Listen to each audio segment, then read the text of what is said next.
పార్వతమ్మ పెద్ద కొడుక్కి టెలిగ్రామ్ ఇప్పించిన రెండో రోజు నుంచి వాళ్ళ రాక కోసం ఎదురు చూస్తోంది. 4 రోజులైనా ఉత్తరం పత్రం లేదు. చిన్న కోడలు శాంతి ఇంట్లోనే ఉన్నా ఎందులోనూ కలగజేసుకోదు. అంటీ అంటనట్టు ముభావంగా ఉంటోంది. అది చూసి చిరాకెక్కువై అందరి మీద చిట్పట్లాడుతోంది పార్వతమ్మ. బట్టలు కొనేందుకు ఎప్పుడు వెళ్ళడం అని దశరథరామయ్య అడిగాడు. నాకేంటో దేనికే ఉత్సాహంగా లేదు. మీరు వాణ్ణి తీసుకుని వెళ్ళి నచ్చినవి తెచ్చుకోండి. ఆడపిల్లలు లేకపోయినా కోడళ్ళనే కూతుళ్ళు అనుకున్నందుకు పెద్దావిడ ఊడిపడనే లేదు. సరే, చిన్నావిడ ఏది పట్టించుకోదు. ఇంక వచ్చే ఆవిడ ఏం ఒరగబెడుతుందో చూడాలి. మా అన్నయ్య వాళ్ళు రారేమో ఆ పిల్లని చేసుకోలేదని. ఎంత బలగా ఉండి ఇంతవరకు ఒక్కళ్ళు రాలేదు అని కళ్ళు తుడుచుకుంది పార్వతమ్మ. శుభమా అంటూ పెళ్లి పనులు జరుగుతుంటే ఎందుకే కళ్ళు తుడుచుకుంటావు? ఎవరికి ఎవరిని రాసి పెట్టారో తప్పించడం ఎవరితరం?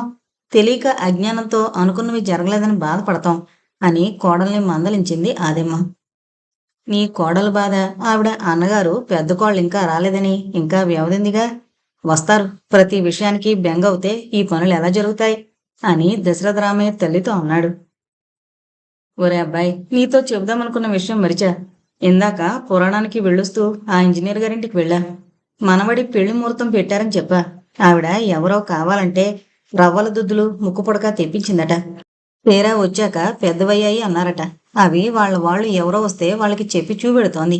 అవి చూడగానే నాకు మనం తీసుకుంటే బాగుండనిపించింది. అట్టే పెట్టమన్నా. నువ్వు కోళ్ళు వెళ్ళి చూసి తీసుకురండిరా అని తల్లి చెప్పింది. మీరు ఏ పని చేసినా ఆలోచన లేకుండా చేస్తారు. అవి ఎంత ఖరీదో ఏంటో. పైగా వాళ్ళకి నచ్చనివి మనకెందుకు అని అత్తగారి మీద విసుక్కుంది పార్వతమ్మ. కన్నె నగలు వాళ్ళు ఎలాగో పెడతారాయే. మనం పెట్టే నగకి ఘనంగా ఇవి పెట్టొచ్చు కదా అనుకున్నానే. నువ్వు ఎప్పటినుంచో ఈసారి కోడలికి రవ్వల దుద్దులు కొంటానని పాట పాడేదానివి కదా అని. అమరిని వస్తువు చూడగానే చెప్పాలని బుద్ధి పుట్టింది అని తప్పు చేసినట్టు బాధపడుతూ అంది ఆదెమ్మ. నువ్వు తిమిలొస్తే వాళ్ళ ఇంటికి వెళ్ళి అవి చూసి అలాగే బట్టల కొట్టుకు వెళ్ళొచ్చు అని దశరథరామయ్య తొందర పెట్టాడు. రమణం తీసుకుని మీరు వెళ్ళండి. అయ్యర్ గారి భార్య మాటలు మొదలు పెడితే ఓ పట్టాను వదలదు. మీ అమ్మ చెప్పేశారుగా.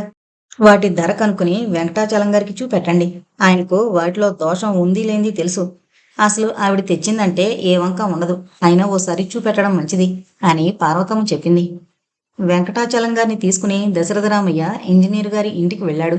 ముందు హాల్లో చాప మీద కూర్చుని పొట్టు చీరలు చూస్తూ తమలపాకులు బొగ్గకు తోస్తున్న అయ్యర్ గారు కనిపించారు. రండి అంటూ లేచి ఎదురు వెళ్ళాడు అయ్యరు. కొంతసేపు క్లబ్బు గొడవలు, తర్వాత డిపార్ట్మెంటు లోపాలు, ప్రమోషన్లు, అన్యాయాలు మాట్లాడుకున్నాక తాను ఎందుకొచ్చింది చెప్పాడు దశరథరామయ్య. వాళ్ళు కమ్మలు తీసుకోలేదా అని ఆశ్చర్యపడుతూ ఆమెను అడిగాడు అయ్యరు. ఆమా, నేను చెబితేనే మీకు ఏమిదా గుర్తు ఉండును అని కోపంగా చూసింది అయ్యరిని. అది సరి, వీండ్లు అవి చూడవల్లని వస్తుంటా చూపుమి అని భార్యకి చెప్పాడు అయ్యరు. వీళ్ళ అమ్మ వచ్చిండిరు కదా. ఆమె చూసి నిండా ఆనందపడి తప్పక పెండిలో పిల్లకి పెట్టవాలని నిండా ఆశగా చెప్పి వెళ్ళిరి. లేకుండా పోతే షణ్ముగానికిచ్చి పంపుందును అని ఆమె లోపలికి వెళ్ళబోయింది. వంటవాడికి చెప్పి కాఫీ పంపు అని అయ్యరు చెప్పాడు. ఎంత ఖరీదు అని దశరథరామయ్య అడిగాడు. వాటి సమాచారం నన్ను అడకండి, ఆమెకుదా తెలుసు. నిండా గట్టి సొత్తు సమాచారంలో ఆమె. నాకు తెలిసింది నీరు సమాచారం ఒక్కటిదే అని ఎర్రటి పళ్ళు కనబడేలా నవ్వాడు అయ్యర్. కాఫీ జిల్ అయిపోను తీసుకోండి అని దుద్దులు పెట్టి చిన్న బల్ల మీద పెట్టి ఆమె పేము కుర్చీ ముందు జరుపుని కూర్చుంది. ఏమి వెల అని అయ్యర్ అడిగాడు. 1.75 క్యారెట్ కమ్మలు, 1/2 క్యారెట్ మూగుత్తి, అంతా చేరి 14 నూర్లయింది. ఇంకా 100 పైనే వేస్తే నేనే 1 నూరు తగ్గించానని ఆమె గర్వంగా అయ్యర్కి సమాధానమిచ్చింది. దశరథరామయ్యకి అంత ధర పెట్టి ఆ రాళ్లు కొనకపోతే ఏమీ అనిపించింది. ఆమె దుద్దులు పెట్టి తెరిచి చూస్తూ, వాళ్ళకేమి తెలుసు వీటి విలువ? ఎంత బాగా కట్టినాడు, ఒక్క మాట బాగాలేదు అనేసినారు అని అయ్యర్కు చెబుతూ ఆ పెట్టి చేతికిచ్చింది. అయ్యర్ గారు చేతిలో పెట్టి వెంకటాచలం గారు అందుకుని చూస్తూ తిప్పుతున్నారు. ఎలా ఉన్నాయన్నట్టు దశరథరామయ్య ఆయన కేసి చూశాడు. నిక్షేపంలా ఉన్నాయి అన్నట్టు వెంకటాచలం తలూపాడు. దశరథరామయ్య గారు చీరల కేసి చూస్తూ మీరు తెప్పించుకున్నారా అని అడిగాడు. లేదండి, వాడికి ఇదే వ్యాపారం. కలకత్తా వరకు వెళ్ళి అమ్ముతాడు. వెళ్ళేటప్పుడు ఇక్కడికి వచ్చి పోతూ ఉంటాడు అంది.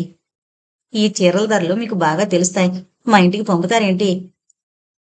ఆమె ఆ మాటలకు సంతోషించి లేచి వెళ్లి చీరల మధ్య కూర్చుని పెద్ద జరీవి, చిన్న జరీవి, జరీ లేనివి, కొద్దిగా జరీ ఉన్నవి కొన్ని విడిగా తీసి తనకే అన్నట్టు బేరం కుదిరిచి ఒక లిస్టు దశరథరామయ్య చేతికిచ్చి మూట కారులో పెట్టించింది. మీకు ఎన్ని కావాలో తీసుకుని మిగిలినవి తిప్పి పంపండి అని చెప్పింది.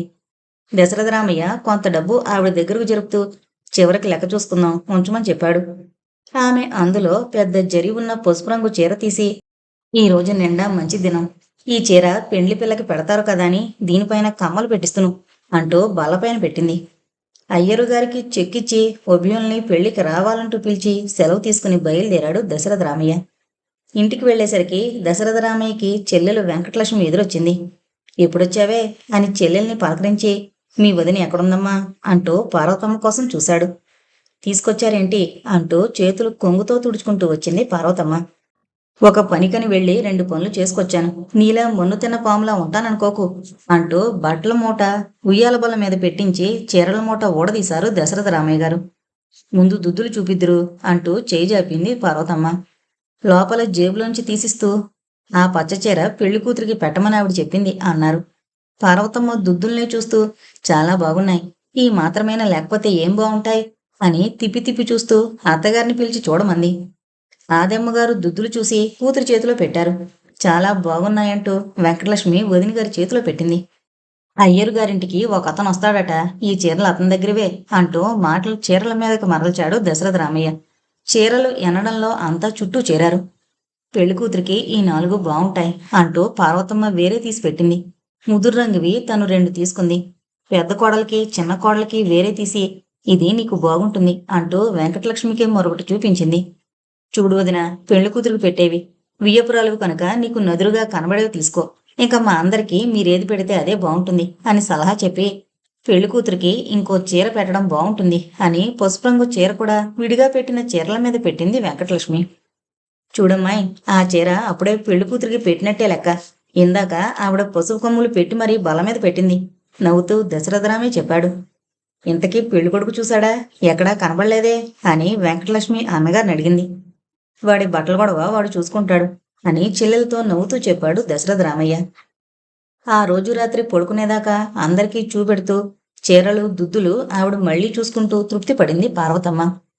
కొత్త బట్టలు తేవడం మళ్లీ ఇవ్వడం, ఇచ్చినవి లెక్క చూసుకుంటూ తీసుకోవడంలో రోజులు దొర్లి పెళ్లికి తరలి వెళ్లే రోజు దగ్గర పడింది. ఇంకా పెద్ద కోడలు కొడుకు వచ్చే జాడ జవాబు లేకపోయేసరికి మళ్లీ పార్వతమ్మకి బెంగ పట్టుకుంది. ఢిల్లీ నుంచి నగలు తెచ్చాడంటూ తెలిసిన వాళ్ల పిల్ల వెంట పెట్టుకుని వచ్చింది. మీ కోడలు పంపమన్నారట అని చెప్పి వెళ్ళింది. పార్వతమ్మ ఇప్పుడేమీ వద్దని విసుక్కున్న శాంతకి కోపం వస్తుందని దింపమంది. గాజుల మలారంలా పెట్టిలో ఉన్న ఖరీదైనవన్నీ తీసి పరిచేస్తున్నాడు వ్యాపారి. శాంత గౌరికిచ్చిన నెక్లెస్, గాజులు, ముత్యాలవి చెవులకి సెట్టుగా ఏరి తీసింది. తన దగ్గరున్న గొలుసుపేటిచ్చి నెక్లెస్ తీసుకుంటానంది. కొన్ని తీసి ఏది బాగుందని వెంకటలక్ష్మిని అడిగింది. ఇటు అటు ముత్యాలు గుచ్చినట్టుగా బంగారంతో కట్టి మధ్యన పెద్ద బెళ్ళ, రాళ్ళు ముత్యాలతో కట్టింది తీసి, నాకు ఇది బాగుంది, నువ్వు చూడదునా అని పార్వతమ్మగారి దగ్గరకు జరిపించింది పెట్టె. ఆ పెట్టె పక్కన ఇంకా కొన్ని పెట్టెలు తీసి చూసి, ఎర్రరాళ్ళు ఒక వరసన కట్టి మధ్యన జిగినీలా కెంపులు ముత్యాలతో కట్టింది తీసి, ఇది బాగుంది నాకు నాజుగ్గా చూసేందుకు అంది పార్వతమ్మ. దానికేం, అది బాగానే ఉంది, నా రంగు వాళ్ళకి ఏం బాగుంటుంది, నాకు ముత్యాలదే బాగుంటుంది అంటూ మొదట తీసిందే చేతో తీసుకుంది శాంత. గౌరీ, తాతయ్య ఉన్నారేమో పిలు అని పార్వతమ్మ పంపింది. గౌరికి తీసిన నెక్లెస్ లాంటిదే పెద్దాడి కూతురికి కూడా తీయమంది శాంతని. పచ్చలు ముత్యాలు కలిపి కట్టిన గాజులు ఏరి వదిన గారిని కొనుక్కోమంది వెంకటలక్ష్మి. దశరథరామయ్య గారు రావడంతో ఎవరికి నచ్చిన వాళ్ళు తీసి ఆయన ముందుకు జరిపారు. ఎర్రరాళ్ళది బాగుందన్నారు దశరథరామయ్య గారు. నాకు నచ్చింది, ఖరీదెంతో అడగమంది పార్వతమ్మ. 300 లోపే అనేసరికి పెళ్లి కూతురికి తీసుకుందామనుకున్నారు. పార్వతమ్మ గారికి గాజులు, శాంతకి నెక్లెస్, మనవరాళ్లకు చిన్న నెక్లెస్లు తీసుకుని పంపిన వాళ్ళ ఇంటికి వెళ్లి ధరల విషయం అడిగిరమ్మని ఆపనని పంపారు. వెంకటలక్ష్మి తన గాజుల జతిచ్చి వదినగారు తీసుకున్న మాదిరిగా తీసుకుంది. అప్పన్న వాళ్ళ చేత రాయించుకొచ్చిన కాగితం దశరథరామయ్య గారికి ఇచ్చాడు. దాన్ని బట్టి బేరం చేసి డబ్బిచ్చారు. ఆ వ్యాపారి పూర్తిగా తీసుకోకుండా, మీకు నచ్చకపోతే మళ్లీ వచ్చినప్పుడు మార్చుకోవచ్చు అంటూ కొంత అరువు కింద రాసుకుంటూ వెళ్ళిపోయాడు. చాలాసేపు ఎవరి వాళ్ళు పెట్టుకుని చూసుకుంటూ చాలా బాగున్నట్టు ఎవరికి వారు ఊహించుకుని సంతోషిస్తున్నారు. అక్కడికి ప్రభాకరం, రమణారావు రావడంతో అంతా ఒక్కసారి నగల విషయం చెప్పడం మొదలు పెట్టారు. రమణారావు మేనత్త పక్కన కూర్చుని మామయ్య వచ్చాడా అని అడిగాడు. అబ్బే, అంత తొందరగా ఊరొదిలేస్తే మీ మామయ్య ఘనతేముంటుంది అంటూ వెంకటలక్ష్మి నవ్వింది. ఒరే ప్రభాకరం, మీ ఆవిడ నెక్లెస్ ఎలా ఉందిరా అని పార్వతమ్మ అడిగింది. అక్కడున్న పెట్లన్నీ ఓసారి కదిపి చూసి బాగానే ఉన్నాయి అని ప్రభాకరం అన్నాడు. ఒట్టి బాగేనా ఇంత చేసి అని వెంకటలక్ష్మి మొహం చిట్లిస్తూ అడిగింది. పోనీ చాలా బాగున్నాయిలే అంటూ ఎర్రరాళ్ళ తీసి ఇది మరీ బాగుంది అంటూ అందులో పెట్టేసి ప్రభాకరం మేడపైకి వెళ్ళిపోయాడు. ఒరే రమణ, పెళ్లికూతురు పేరు చెబితే అన్నీ అలా అమిరిపోతున్నాయిరా. అనుకోకుండా ఈ నగ అమరింది, ఆ దుద్దులు పుడక అంతే అంటూ తెల్లపంచి సవరించుకుంటూ సంతోషం వెళ్లబోశారు ఆదెమ్మగారు. ఆ రోజు నిద్రపోయేదాకా అన్నీ వచ్చిన వాళ్ళకి చూపిస్తూ పార్వతమ్మ తను ఏరిన నెక్లెస్ అంతా బాగుందనడం వింటూ ఎంతో గర్వంగా, నాకేం తెలుస్తాయి ఇప్పటి ఫ్యాషన్లు, అయినా ఏదో నాకు నచ్చింది ఏరాను అంటూ పైకన్నా తన కోడళ్ళ కంటే తనే నయం, ఏదైనా కొత్తది కొనేటప్పుడు నిర్ణయించుకోగలను అని నెమ్మదిగాని శాంతనన్నట్టు తల ఊపుతూ వెంకటలక్ష్మి మంచం దగ్గరగా జరుపుకోమని పార్వతమ్మ మంచం మీద విశాలంగా పడుకుంది. 2 రోజులు మామూలుగా గడిచాయి. ఆ తెల్లారి పిల్లాన్ని పెళ్ళికొడుకుని చెయ్యాలి. పెద్ద కోళ్ళు కొడుకు రాలేదు సరే, తన అన్నగారు ఎందుకు రాలేదో అని పార్వతమ్మకి మళ్ళీ చిరాకొచ్చింది. వెంకటలక్ష్మిని శాంతని వెళ్ళి నలుగురిని పిలుచుకుని రమ్మంది. నేనేంటి మీరు వెళితే బాగుంటుందని శాంత తప్పించుకుంది. పార్వతమ్మ విసుక్కుంటూ వెంకటలక్ష్మిని తీసుకుని పిలుపుకి బయలుదేరింది. పిలుపులై ఇంటికి చేరేసరికి రాత్రి పొద్దుపోయింది. దగ్గర వాళ్ళు దూరం వాళ్ళు కొంతమంది బంధువులు వచ్చి ఉన్నారు. వాళ్లలో అన్నా వదిన కనపడలేదు. పార్వతమ్మ అందర్నీ పలకరిస్తూ యోగక్షేమాలు తెలుసుకుంటూ వరసలు పెట్టి కొందరిని పరిహాసం చేస్తున్నారు. వాళ్ళు ఆవిడ్ని మళ్లీ వరసపెట్టంటూ నవ్వులతో మాటలతో ఎంతో గందరగోళం చేసేస్తున్నారు.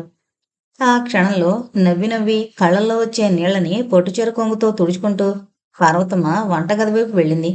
ఆదమ్మగారు వచ్చిన బంధువుల తాలూకా పిల్లలకి కొంత వయసు మళ్ళిన వాళ్లకు వడ్డన చేస్తున్నారు.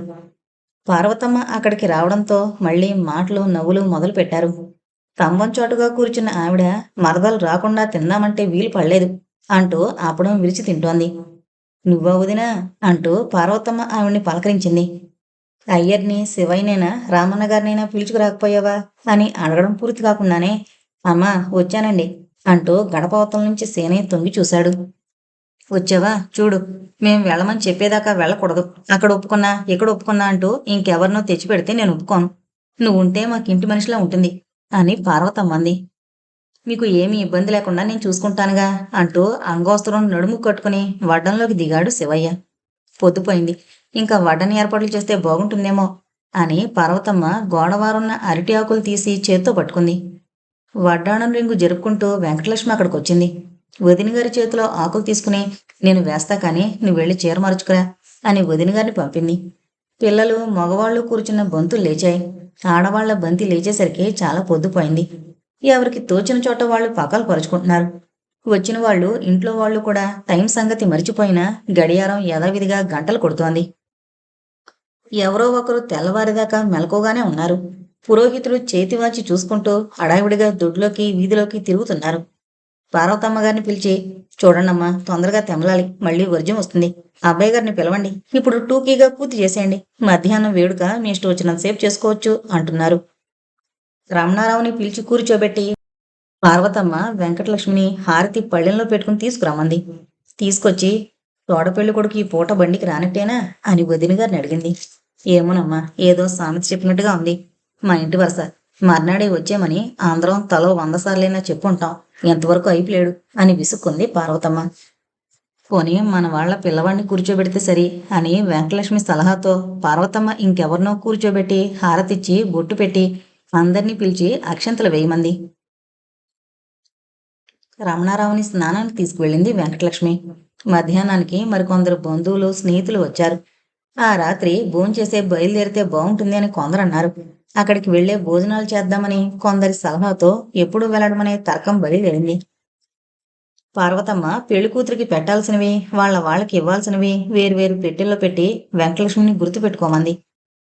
నల్లపూసలు కన్నెపిల్లలకిచ్చి గుచ్చమందామంటే రేపొద్దున అక్కడే గుచ్చుకోవచ్చు అనడంతో అవి పెట్టిలో పెట్టారు. ప్రభాకరం బస్సులో సామాన్లు ఎక్కించమని పనివాళ్లను తొందర చేస్తున్నాడు. చివరికి అక్కడికి వెళ్లే భోజనాలు చేయొచ్చు అని తీర్మానించి ముందు కొందరిని చిన్న కారులో పంపారు. వెళ్లిన వాళ్ళని పెళ్లివారితో అంతా రాత్రికే వస్తున్నారు, ఏర్పాట్లు చేయమని చెప్పమన్నారు. దశరథ రామయ్య గారికి దూరపు బంధువు, వరుసకు మేనమామ కూతురు ఆనందమ్మ గారు అన్న కూతుర్ని తీసుకుని బండి దిగింది. ఆవిడ రాకతో పెద్ద సంచలనం లేకపోయినా వచ్చావా అని ఒకరిద్దరు పలకరించారు. ఆవిడే లోపలికి వెళ్లి దశరథ రామయ్య గారిని పలకరించి పార్వతమ్మ గారి దగ్గరికి వెళ్ళింది. రమణ పెళ్ళంటే రాకుండా ఉండలేకపోయానంటూ నసుగుతూ మొదలుపెట్టింది. వెంకటలక్ష్మి శాంతని పిలిచి ప్రభాకరం భార్య అని ఆనందమ్మకి చూపించింది. ఎప్పుడు బయలుదేరావో లోపలికి వెళ్ళి దాహం తీసుకోమని చెప్పి ఎవరో పిలిస్తే వెంకటలక్ష్మి అక్కడి నుంచి వెళ్ళిపోయింది. ఆనందమ్మ గారిని మీ అన్నయ్య రాలేదా అని పార్వతమ్మ అడగడం ఆవిడ సమాధానం చెప్పే లోపల నాన్న మాటేనా, ఆయన ఇప్పుడు మరీ వేదాంతంలో పడిపోయాడు, ఏది పట్టించుకోడు, జరగాల్సినవి జరుగుతాయంటాడు అంటూ ఆనందమ్మ మేనకోడలు కాంత సమాధానం చెప్పి అయితే ఈ పూట బయలుదేరతావా అని పార్వతమ్మ గారిని అడిగింది. రమణారావు అక్కడికి రావడంతో ఆనందమ్మ ఎదురు వెళ్లి ఆప్యాయంగా వీపు మీద రాస్తూ నీ పెళ్లికి పిలవకపోయినా వచ్చాను చూసావా బాబు అంది. అలా వచ్చిన వాళ్లే నిజంగా కావలసిన వాళ్ళు అంటూ తల్లి పక్కన చిన్న చోట్లో కూర్చున్నాడు రమణారావు. నీ శుభలేఖ చూసి ఆశ్చర్యపోయాం. మీ పెద్ద వదిన చెల్లెల్ని తప్ప ఎవరినీ చేసుకోనన్నావని చెప్పుకున్నారు. ఆ మధ్య నాన్నని ఒక అతనికి కూతురుందని నువ్వు చేసుకుంటావేమో కనుక్కోమని చెబితే పెళ్లి కుదిరినట్టేనని వాళ్ళని వేరే చూసుకోమని చెప్పి పంపాడు. తీరా శుభలేఖ చూస్తే వేరే పిల్ల పేరుంది అంటూ కాంతమ్మ ఆగకుండా మాట్లాడుతోంది. ఆ వాగుడు తగ్గే మార్గం చూడు నాయనా దీనికి అంది ఆనందమ్మ. రమణారావు కేసి చూసి నవ్వింది. ఏముంది, ఒకటే మార్గం, పెళ్లి చేయడం అని రమణారావు నవ్వుతూ అక్కడి నుంచి వెళ్లేందుకు లేచి నిల్చున్నాడు. వాడికి అవుతోందిగా, అందుకని అందరికీ కుదురుస్తాడు అంటూ పార్వతమ్మ గారు మూతి తిప్పుతూ రమణ వీపు మీద చేత్తో చరిచారు. ఇంటి దగ్గర ఉండే వాళ్ళకి చేసేందుకు వంట మనిషి నాగమ్మ నుంచి అయ్యరుని శివయ్యని కూడా తీసుకెళ్లేందుకు నిశ్చయించుకున్నారు. వచ్చిన బంధువుల్ని కార్లలో సర్ది కూర్చోబెట్టి కొందరిని పంపారు. తర్వాత ఎవరైనా వస్తే ఎలా పంపాలో గుమస్తా రామనాథం గారికి చెప్పి దశరథ రామయ్య గారు కూడా బయలుదేరారు. అయ్యర్ గారు ఇంటి దగ్గర కారాపి పార్వతమ్మ పిలవడానికి లోపలికెళ్ళింది. ఆయన ఊరి నుంచి రాలేదు, నాకు ఒళ్ళు చూడుతోంది, పెళ్ళయ్యి ఇక్కడికదా వస్తురు కదా అప్పుడు చూస్తానంటూ అయ్యర్ గారి భార్య పార్వతమ్మ గారిని కారు దాకా సాగనంపింది. పెళ్లివారు ఊరి పొలిమేర చేరేసరికి చీకట్లో కలిసిన వెలుతురు కొద్దిగా ఛాయామాత్రంగా పొగని తనతో కలుపుకుని పొలిమేరలో నిల్చుంది. బోదిగట్టు పైనుంచి కార్లు నెమ్మదిగా వెళుతున్నాయి. గ్యాస్ లైట్ల వెలుతురు దగ్గరకొస్తోంది. కార్లు వచ్చే చప్పుడు వినపడగానే భజంత్రి వాళ్లు వాయిద్యాలకు శృతి పెట్టడం మొదలుపెట్టారు. లైట్ల కాంతిలో జానకిరామయ్య గారి జరీ కొండువ మెరిసిపోతోంది. సూర్యనారాయణ ఇంకా కొందరు పెద్దలు వెళ్లి వారి కోసం చూస్తున్నారు. దశరథ రామయ్య గారు కారు ఆపమని దిగి జానకిరామయ్య గారి దగ్గరికి రావడం చూసి భజంత్రులు ఇంకా గట్టిగా వాద్యాలు వాయిస్తున్నారు. జానకిరామయ్య గారు ఎదురు వెళ్లి ప్రశ్నార్థకంగా చిరునవ్వు నవ్వుతూ కరచాలనంతో ఆహ్వానిస్తూ దగ్గరగా ఉన్న వాళ్ళకి పరిచయం చేసి కార్లని బయలుదేరమని చేత్తో సైగ చేసి ముందుకు నడక సాగించారు. దశరథ రామయ్య గారు కూడా జానకిరామయ్య గారితో పాటు నడుస్తూ విడిదింటికి చేరుకున్నారు. నరసమ్మ ఇంకా కొందరిని తీసుకుని విడిదింటికి వెళ్లి పార్వతమ్మని పలకరించి ఏం కావాలో అడుగుతూ చిన్నపిల్లలందరినీ ముందు తీసుకురండి, వడ్డం జరుగుతోంది అని చెప్పి అందర్నీ పిలిచి వెళ్ళింది. పెళ్లివారి తాలూకా వాళ్లు భోజనాల కంటే ఆత్రంగా పెళ్లి కూతుర్ని వెతుకుతూ చూసొచ్చి చాలా బాగుందంటూ రమణని అభినందించి అతనితో కూడా సంతోషంగా నవ్వుకున్నారు. ఆ రాత్రి విడిదిలో నవ్వులు సరసాలతో వేళాకోళంగా దిప్పుకోవడంతో పొద్దుపోయిందే తెలియలేదు. ఎవరికి తోచిన చోట వాళ్ళు నడుములు వాల్చారు. స్నాతకం పీటల మీద కూర్చుంటూ పార్వతమ్మ అన్నగారి రాక కోసం కొంతసేపు చూసింది. అది గ్రహించిన దశరథ రామయ్య గారు ఏదో కారణం లేకపోతే రాకుండా ఉండడం మీ అన్నయ్య, పోనీ మన దగ్గరున్న బట్టలు చదివించుకుందాం, తర్వాత చూసుకోవచ్చు అని ఆవిడికి తృప్తి కలిగేటట్టు అనునయంగా మాట్లాడారు. వాడి బట్టలు ఎవరికి కావాలి, ఒకప్పుడు తెచ్చి ఇదయ్యాడు కనుకనా, ఉన్న తోడబుట్టిన వాడొక్కడు రాలేదన్న దొగ్ధ ఆడదాన్ని నాకున్నదా అంటూ ఆవేదన పైకి చెప్పుకుంది పార్వతమ్మ. స్నాతకం అవుతుండగానే పెద్ద కొడుకు కోడలు మనవరాల్ని తీసుకుని అన్నగారు బండి దిగారని వినగానే పార్వతమ్మకి వచ్చారన్న సంతోషం కంటే అంత ఆలస్యంగా వచ్చినందుకు కోపంతో మొహం ఎర్రబడింది. గుర్రాజు చెల్లెలు పార్వతమ్మని హేళనగా నీకేమాత్రం ముట్టిందేమిటి కట్నంలో అంటూ పలకరించాడు. మధ్యాహ్నం దాకా అత్త కోడలు తల్లి కొడుకు అన్నా చెల్లెలు ముభావంగా ఒకరు మాట్లాడితే రెండో వాళ్ళు సంభాషణ పెంచకుండా తుంచేస్తూ ఎవరి కోపాలు వాళ్ల లోపలే పెంచుకుంటూ గడిపారు. మధ్యాహ్నం భోజనాలకి పిలుపు రాగానే వెంకటలక్ష్మి అందరి వెండి గ్లాసులు చెంబులు బొట్లో పెట్టించి అయ్యర్కి అప్పచెప్పి వదిన గారిని బయలుదేరమంది. పెద్ద కోళ్ళు రాజేశ్వరిని పిలవమని వెంకటలక్ష్మికి కళ్ళతో చెప్పింది పార్వతమ్మ. ముందు ఆకల్లేదని హంగామా చేసిన పిల్ల ఏడుపుతో బయలుదేరింది రాజేశ్వరి. విడిదికి తిరిగొచ్చే ముందు పెళ్లికూతురుని చూసావా రాజేశ్వరి అని వెంకటలక్ష్మి గారు పురమాయించింది. ఆ చూసా, చక్కదనానికి నేను సంగీతానికి మా అప్ప అందట వెనకటికి అంటూ మూతి తిప్పుకుంది రాజేశ్వరి. అక్కడున్న ఆడపెళ్లివారు తాలూకా వారు ఆ మాట విని ఒకరి ముఖొకరు చూసుకున్నారు. వెంకటలక్ష్మి ఇంకేమీ మాట్లాడొద్దు అన్నట్టు కళ్ళు చిట్లించి రాజేశ్వరి మాట మరో దాంట్లోకి మారుస్తూ ఇక వెళదాం పదండి అంటూ బయలుదేరింది. రమణారావుకి స్నేహితులకి విడిదిలోకే పంపారు భోజనాలు. ఒరే నీ పనే బాగుందిరా రమణ, పలహారం అంటూ ఎన్ని రకాలొచ్చాయో అంటూ స్నేహితుడు ఆచారి గోల్ చేస్తున్నాడు. రాజేశ్వరి అక్కడికి రావడం చూసి రమణారావు పలకరించేందుకు ప్రయత్నిస్తుంటే కోపంగా చూస్తూ రాజేశ్వరి లోపలికి వెళ్ళిపోయింది.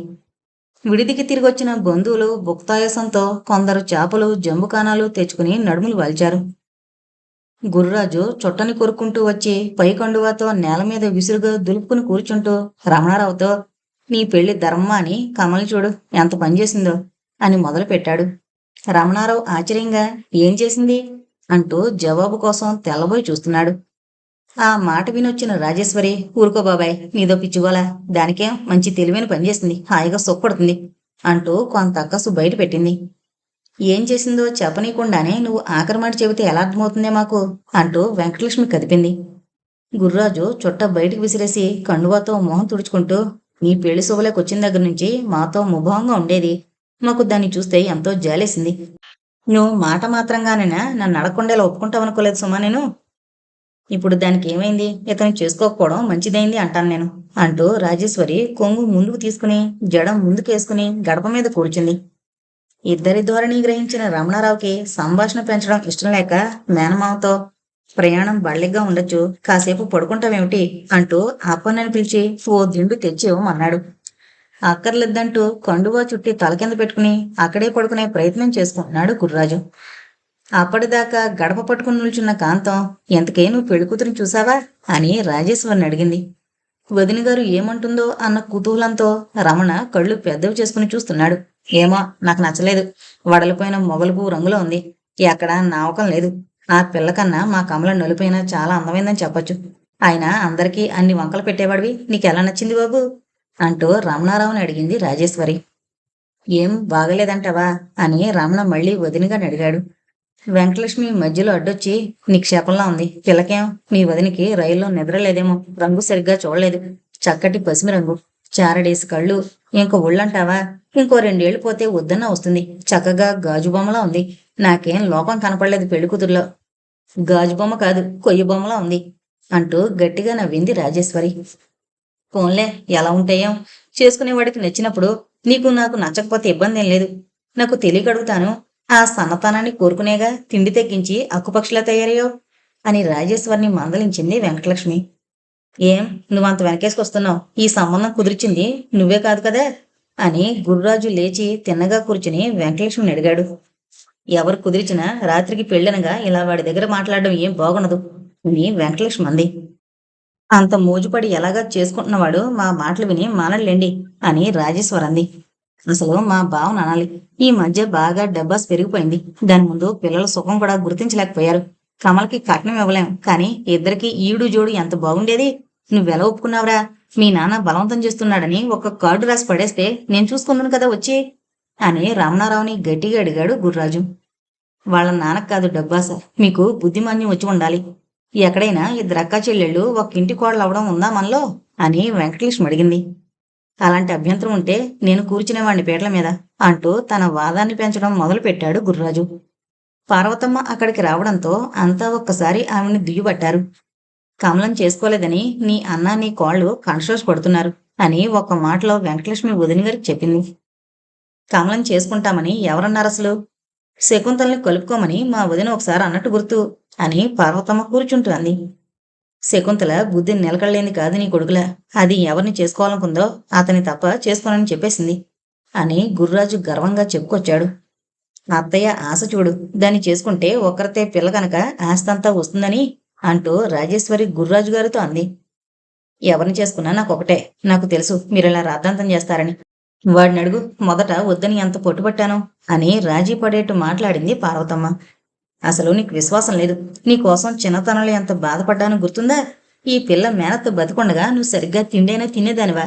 మళ్ళీ ఆ సామాజికంలో పిల్లని కోరి తెచ్చుకుంటున్నావు అని మొహమంతా ఎర్రపడేంత ఉద్రేకంతో మాట్లాడాడు గుర్రాజు. దీని మేనత్తకేం ఆయుర్దాయం లేదు కాని దాని మర్యాద అది అలాంటి పిల్లని మళ్ళీ నేను చూడలేదు అంటూ వెంకటలక్ష్మి సమాధానమిచ్చింది. ఇప్పుడెందుకు దాని గొడవ అంటూ అన్నగారిని కళ్ళతో వారించింది పార్వతమ్మ. ఏంటర్రా మీ కాన్ఫరెన్సు వినొచ్చా అంటూ పెద్ద కొడుకు సుబ్రహ్మణ్యం వచ్చి మేనత్త వెంకటలక్ష్మి పక్కన కూర్చున్నాడు. ఏముంది, నీ మరదల్ని చేసుకోలేదని మీ మేనమామ యుద్ధం చేస్తున్నాడు అని వెంకటలక్ష్మి చెప్పింది.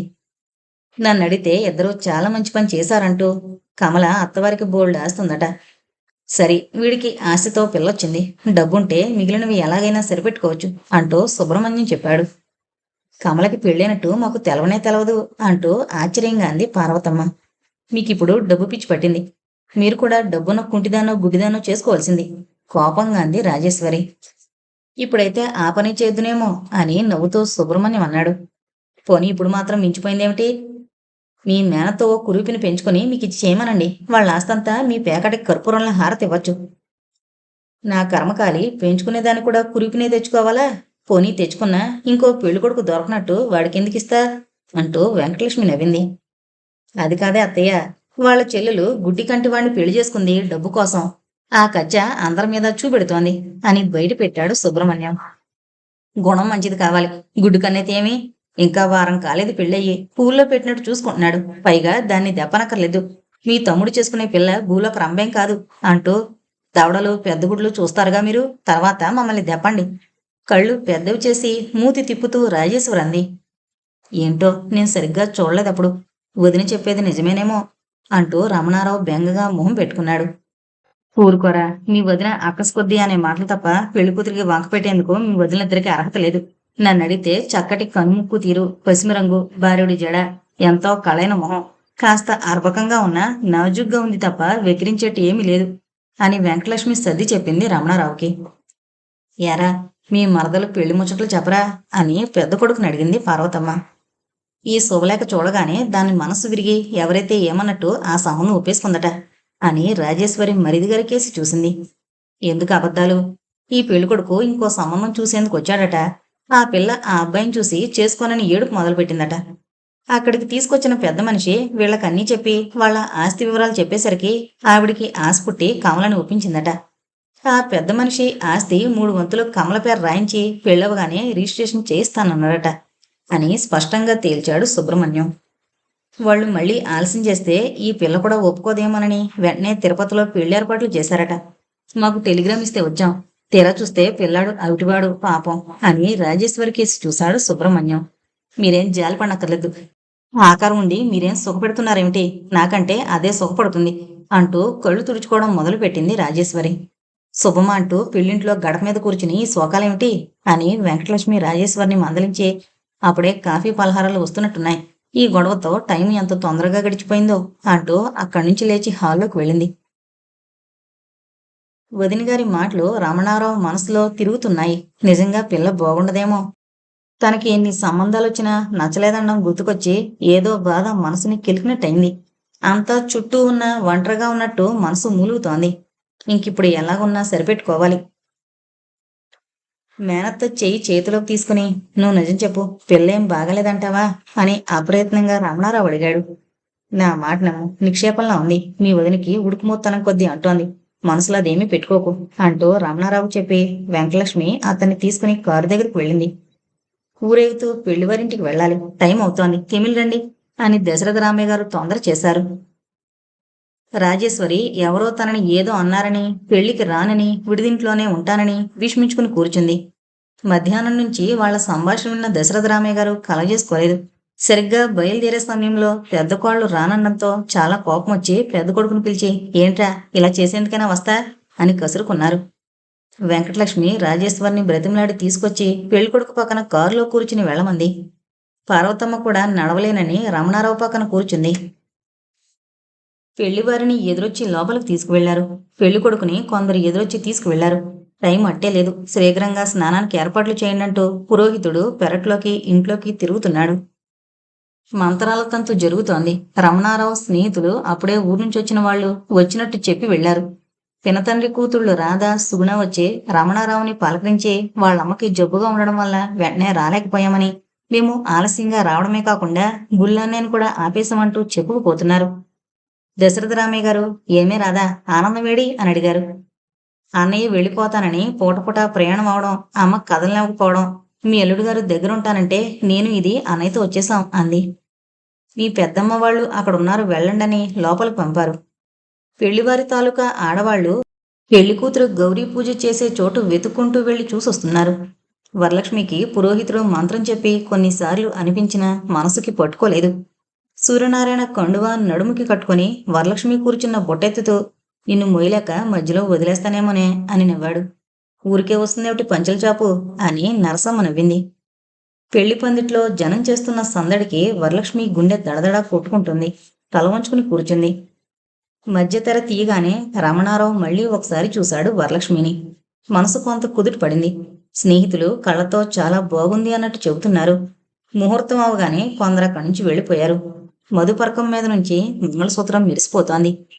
ఇద్దరినీ దగ్గర కూర్చోబెట్టి పురోహితులు వాళ్ల ప్రతిభ చూపిస్తూ మంత్రాలు చదువుకుని పోతున్నారు. అగ్నిహోత్రుడికి ప్రదక్షిణ చేయమని పురోహితుడు చెప్పి చేయి పట్టుకోమంటే వరలక్ష్మి విననట్టు తల వంచుకుని నిల్చుంటే రమణారావు వరలక్ష్మిని మళ్లీ చూసి తనే వరలక్ష్మి చేయి పట్టుకుని ముందుకెళ్లాడు. వరలక్ష్మికి ఆ అనుభవం ఎంతో ఆనందంగా ఉంది. నగలు పెడుతున్న రండరా అని వరలక్ష్మి చిన్నత్త ఇంకెవరినో పిలుచుకుని వచ్చింది. వరలక్ష్మికి మళ్లీ చీరలు, నగలు, బొట్టు పెట్టించి వస్తువులు మెళ్ళ వేసి దుద్దులు తర్వాత పెట్టుకోవచ్చులే అని పెట్టి చేతికిచ్చారు పార్వతమ్మగారు. తర్వాతెందుకు అంటూ నరసమ్మగారు దుద్దులకి పెట్టిన కుంకుమ దులిపి చెవులకు పెట్టింది. ముక్కు పొడుగు పెట్టుకున్నావా, ఏది చూడని అంటూ మొహం తన వైపుకు తిప్పుకొని చూసింది పార్వతమ్మ. కొంచెం పెద్దదవుతుందేమో అనుకున్నా, సరిగ్గానే ఉంది కాదు నరసమ్మ అని పార్వతమ్మ అడిగింది. చాలా బాగున్నాయి వరలక్ష్మికి అంటూ నరసమ్మ ఇంకోసారి చూసి వెళ్ళింది. రమణారావు వరలక్ష్మి కేసి చూస్తుండడం చూసి వరలక్ష్మి సిగ్గుతో తల వంచుకుంది. అలకపానుపు అప్పగింతలు తొందరగా కానిస్తే పేంద్రాలే బయలుదేరచ్చు అని అందులో ఒకరు సలహా ఇచ్చారు. మళ్లీ విడిదికి వెళ్లి ఏం వస్తాలేదు అంటూ కొందరు అక్కడే ఉండిపోయారు. అలకపానుపు మీద వాచీతో మొదలుపెట్టి స్నేహితుల సలహాతో కెమెరా, రేడియోతో ఆగాడు రమణారావు. ఓ తప్పకుండా ఇస్తాం అంటూ జానకిరామయ్య గారు ఒప్పుకుని అల్లుణ్ణి లేవదీశారు. అప్పగింతల పాట వాయించడం మొదలుపెట్టగానే వెంకయ్యమ్మ గారు కళ్ళు తుడుచుకుంటూ పెరట్లోకి వెళ్ళిపోయారు. అందరూ ఏడుపులు మొదలుపెట్టారు. నరసమ్మ వరలక్ష్మిని దగ్గరకు తీసుకుని కళ్ళు తుడిచింది. ఒక్కొక్కరే అక్కడ చేరి అంతా వరలక్ష్మితో కలిశారు. సూర్యనారాయణ అప్పటిదాకా తప్పించుకుని తిరుగుతున్నవాడు, ఏముంది ఆడపిల్లలంటే అంతే అంటూ వరలక్ష్మిని సముదాయిస్తూ కారు దగ్గరికి తీసుకువెళ్ళి ఎక్కించి కళ్ళు తుడుచుకున్నాడు. భద్రం ఆడపిల్లలా కళ్ళు తుడుచుకుంటూ లోపలికి వెళ్ళిపోయాడు. పిల్లలతో కూడా ఎవరొస్తారో బయలుదేరమని పార్వతమ్మ చెప్పింది. పద్మని ఎలా పంపుతాం, రేపు స్నాతకం పీటల మీద వాళ్ళని కూర్చోబెడదామనుకుంటున్నాం అని శేషమ్మ అంది. పోనీ సుశీల, నరసమ్మ వెళితేనో అని వెంకయ్యమ్మ గారు అన్నారు. ఇద్దరూ వెళితే ఇక్కడ సర్దుకోవడం అది బోల్డు పనుంది, నరసమ్మ నువ్వు వెళ్ళిపోని అని శేషమ్మ గారు మరదల్ని ప్రయాణం చేశారు.